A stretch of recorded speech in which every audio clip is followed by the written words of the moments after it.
Hello friends, in the previous class we have seen the introduction of elasticity of demand and types of elasticity of demand. Today we will see now affecting factors of elasticity of demand. What makes the difference of this elasticity of demand? What factors are going to make impact of the elasticity of demand? That we'll see. I am discussing here total 10 points today. The first one is nature of groups. Nature of goods you can take. Nature of goods means some goods are consumable goods, some goods are durable goods, and some goods are costly goods, some goods are cheaper goods. So like based on the nature of goods, demand will be more or less.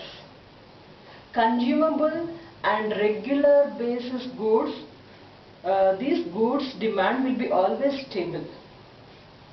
Whatever may be the changes in the price, that doesn't make much difference. Whatever may be the changes in the income, that doesn't make any difference. What makes difference is nothing. So because of the goods is consumable, and if the goods which are luxury, then that makes the difference, luxury goods. If the price is increasing, then demand will be less. Price is decreasing, then demand will be more. So like, and in the same way, another goods also you can take, like seasonal goods. According to season, it makes difference. So based on the nature of goods, the demand will be more or less. And second one is availability of close substitutes. Close substitutes. Product A is our product. There are substitutes like B, C, D. Many products are there. This is our product. Substitutes are this B, C, D, E. All these are substitutes. Then any changes in our product which makes difference to the other products. Price is decreasing by ourselves, then the other products, whoever is using, they'll come down to our product. If we are increasing, they'll go to other product. So based on the other products also. So availability of close substitutes. No substitutes, then we'll have monopoly. So whatever we say, people have to, a consumer has to follow it. Once upon a time it was like Bata. Bata was having monopoly.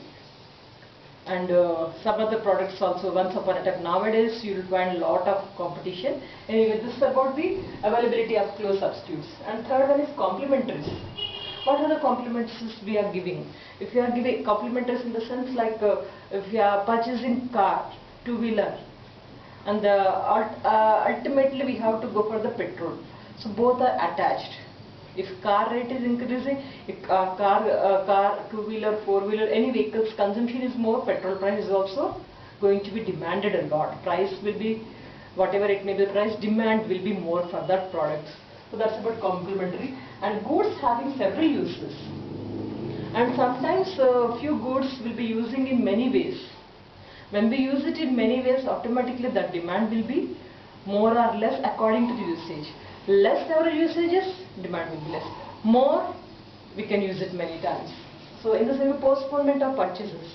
Some goods can be postponed and some goods cannot be postponed.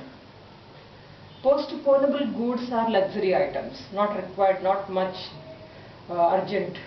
So these are like AC, car or inverter.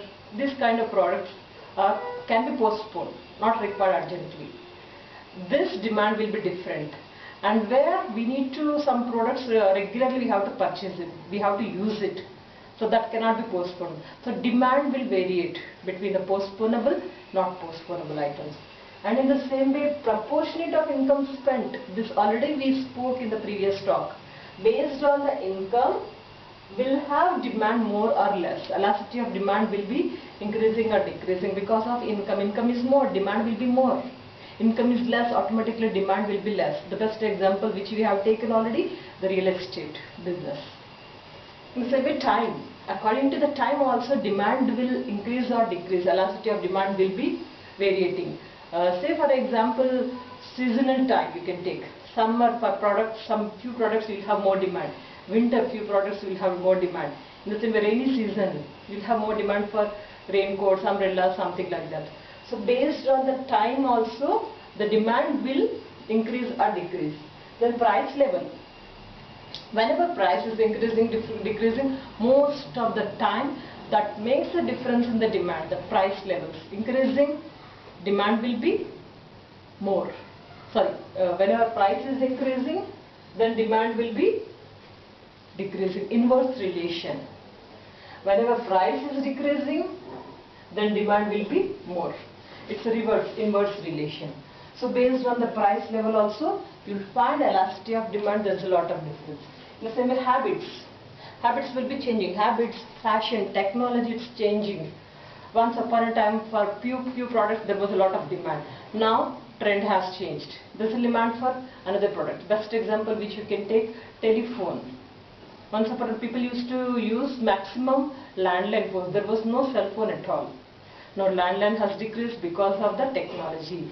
Cell phones got increased. Fashion, technology, or changes in the taste, that also makes difference. And the next one is income group. Income group. Few people income will be more. When income is more, so according to that demand will be more. Income is less, demand also will be less. So these are the 10 factors which makes difference in the elasticity of demand. Simple topic, you can just remember it. And please remember, whenever you follow my talks, immediately refer the same topic in your textbook. Go to any textbook, prescribed textbook by your college or by your lecturer, and read it once and prepare the notes. It will be easy for you. So stay connected with me for more talks. Keep practicing well. Keep smiling, keep shining. Good luck.